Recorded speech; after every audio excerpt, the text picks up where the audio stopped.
Bonjour, aujourd'hui nous allons faire un boarding action, mais je vais dans un premier temps laisser Phil vous présenter le produit officiel.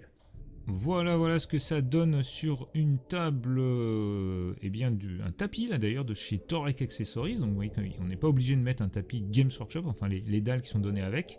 Ça marche aussi sur des tapis et c'est pas plus mal parce que c'est quand même plus agréable à jouer. Et voyez que la masse de décor fonctionne plutôt bien. Pensez bien à garder la modularité, pensez bien à bien limer les différentes parties qui sont mobiles. Pensez bien aussi, une fois que c'est peint, à y mettre un coup de vernis, parce que vous allez quand même pas mal les tripoter, ces décors, puisque à chaque mission, il faut les changer de place, il faut les désemboîter, les réemboîter, donc ça peut vite être enlever la peinture, parce qu'à l'aérographe, on met très peu de peinture. Donc voilà, c'est pas très. Voilà, c'est des figurines.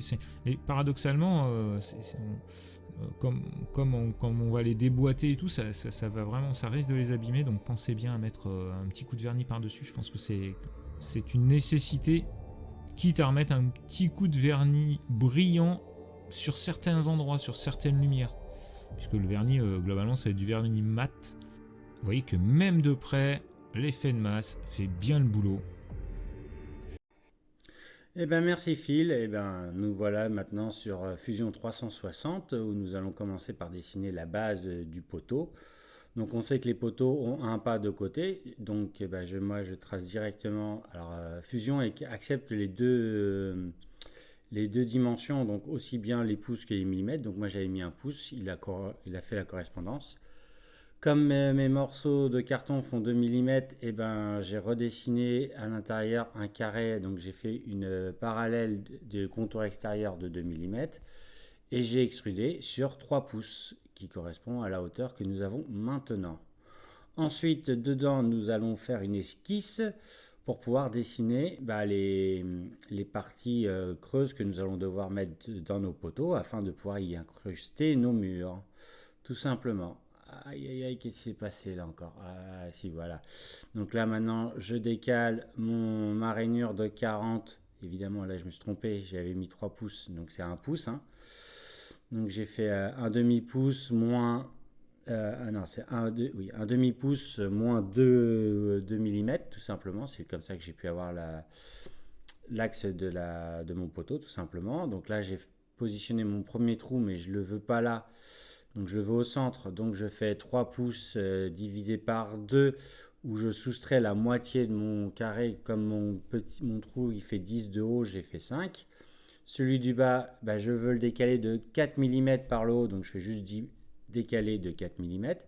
Par contre, je veux le même de l'autre côté, donc là je fais 3 pouces moins 8 divisé par 2 moins 10 ce coup-ci, parce que c'est toute la hauteur du trou qu'il faut que je décale. Donc là, je refais, parce que j'avais oublié de cocher. Donc malheureusement, je vous parle pour essayer de vous y arriver par la suite.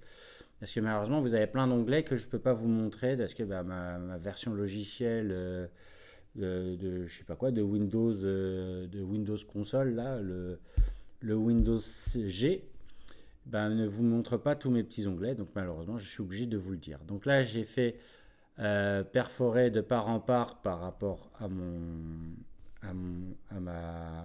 volume, par rapport à mon corps numéro un. Pour l'instant, il s'appelle corps numéro un.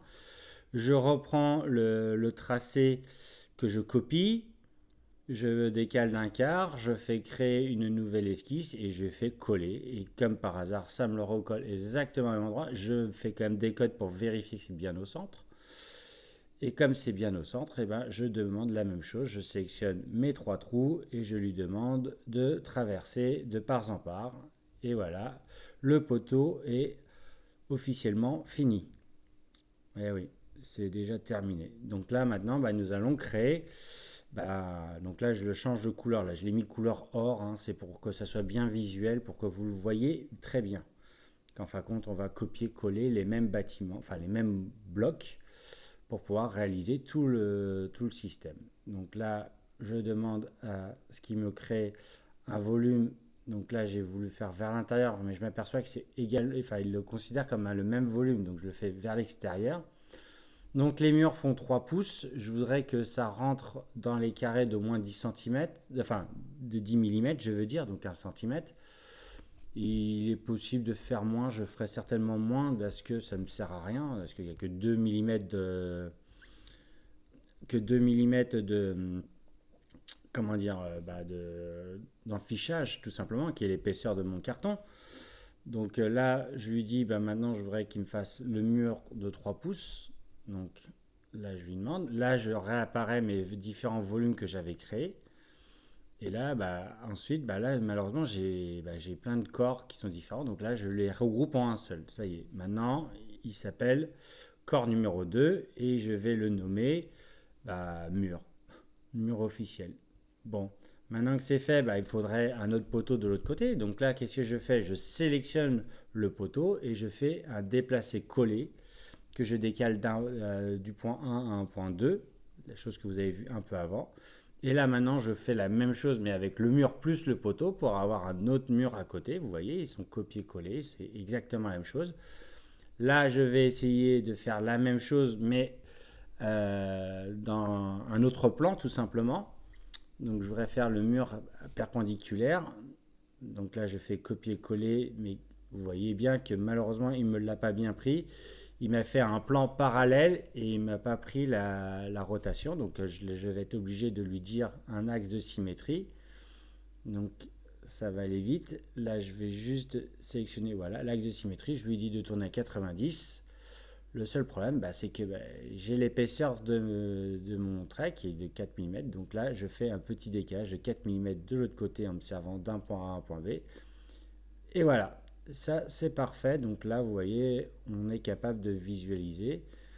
Donc là, je crée une esquisse de mon mur qui va me servir par la suite pour mon logiciel Inkscape pour faire mes trajectoires de découpeuse laser. Mais vous pouvez également le faire à la main. Mais ça vous prendra beaucoup plus de temps. Mais c'est faisable. À cœur valeureux, rien d'impossible. Je vous mets évidemment les cotes pour que vous puissiez éventuellement les remettre, mais je les referai un peu plus propres. Là, dans un premier temps, je vous mets juste les stricts minimums. Donc n'oubliez pas, il y a les doubles axes de symétrie en vertical et horizontal. Et là, je vous fais la même chose pour le poteau. Donc en fin de compte, il faut créer une esquisse. Et sur l'onglet à gauche que vous ne voyez pas malheureusement, avec un clic droit, vous pouvez exporter le plan d'une esquisse en format DXF. Nous voilà ensuite sur Inkscape. Inkscape où je vais pouvoir importer mes fichiers que je vous ai présentés. Donc là, je vais importer... Qu'est-ce que j'importe? Je crois que c'est le mur en premier. Donc là... Pourquoi je le vois pas? Ça c'est pas cool. Si en plus je peux pas. Donc là si ça y est, on le voit. Donc là vous voyez exactement le mur. Alors c'est très important quand vous faites une importation, il ne faut pas changer le facteur d'échelle. Il faut prendre un facteur d'échelle manuel et mettre l'échelle sur 1. Si vous faites au-dessus, vous agrandissez. Si vous faites en dessous, vous réduisez. Et là, vous voyez que sur le poteau, malheureusement, quand j'ai fait l'importation, il m'a pris les lignes de cote. Et là, c'est la dessus du poteau, tout simplement. Et moi, ce qui m'intéresserait, c'est de garder la partie intérieure seulement. Parce que pour coller les contours du poteau, c'est quand même beaucoup plus pratique d'avoir la partie intérieure. Donc, qu'est-ce que j'ai fait? J'ai dégroupé. En dégroupant, il m'a dessiné mes deux poteaux, mes deux carrés, et j'ai pu supprimer celui du dessus. Sur le mur, tout est parfait, il n'y a rien à redire. Donc là, j'en mets deux, parce que comme je vais découper sur du 2 mm, pour avoir du 4, il m'en faut deux côte à côte. Et là, sur le poteau, là, je fais la même chose. Vous voyez que j'ai un rectangle de trop. Là, je le supprime et il a disparu. Donc maintenant, je peux copier plusieurs fois. Le problème que je vais avoir, c'est que si je les copie exactement pareil, il va falloir qu'on fasse des biais, encore une fois, comme on avait fait pour les renforts ou le bastion. Bon, là je vais peut-être arrêter un peu avec le scalpel, parce que bon, c'est bien 2 minutes. Donc là, vous voyez, je vous le dessine. Si je dessine chaque plan, ce que j'ai juste besoin de faire, c'est que sur deux plans, il faut que je supprime 2 fois l'épaisseur de mon trait. Sachant que le carton fait 2 mm. Donc il suffit que je dessine un rectangle de 2 mm d'épaisseur et que je réduise la forme, tout simplement. Donc je vais faire de la façon. Donc là, je dessine deux rectangles de 2 mm. Là, je vais éditer les nœuds. Donc là, c'est si je déplace comme je viens de le faire, je décale. Le seul problème, c'est qu'au-dessus, là, je n'avais pas de point d'accroche. Donc je ne peux pas être certain d'être bien à 2 mm. Et comme je veux être sûr, j'annule. Et je recommence. Je remets mon rectangle et je recrée deux autres rectangles pour avoir des attaches par la partie haute et la partie basse. Et là, vous voyez, il y a une petite croix. Et la petite croix me garantit que je suis à la bonne place. Une fois que j'ai fait ça, j'enlève mes rectangles de cotation, enfin d'aide au dessin. Et puis, je peux déplacer mon volume. Je redéplace un volume normal. Et au lieu de refaire la même chose sur le quatrième, je copie-colle le volume que j'ai modifié avant. Là, maintenant, je peux supprimer. Et voilà. Donc là, j'ai mes deux carrés qui vont aller à l'intérieur de mon poteau, donc c'est pas un problème. Mes quatre flancs, donc j'ai mon poteau et j'ai mon mur. Donc là, je regroupe le tout. Je fais une combinaison j'ai une fonction qui me permet de supprimer les doubles traits, tout simplement, pour éviter de passer deux fois au laser au même endroit. Mais le problème que j'ai, c'est qu'il me prend que si les traits sont de la même longueur. Or, dans cet cas-là, vous allez voir, quand je vais éditer les tracés, j'ai des endroits où j'ai deux traits. Donc partout où il y a des doubles traits de pas la même longueur. Donc là, on les voit bien ici. Et au niveau du carré, la partie basse, c'est pas bon. Donc, j'ai pas d'autre choix pour l'instant. J'ai pas d'autre solution facile à vous donner. J'en ai une autre, mais je passe par un autre logiciel qui est AutoCAD et que lui n'est pas gratuit. Donc, je vous donne une autre solution pour ne pas avoir de double trait. C'est tout simplement de décaler. Vous allez perdre un peu de matière, mais l'avantage, c'est que vous n'abîmerez pas votre partie du dessous. Voilà, la prochaine fois, on coupe au laser et on colle et on vous montre. Allez, à bientôt!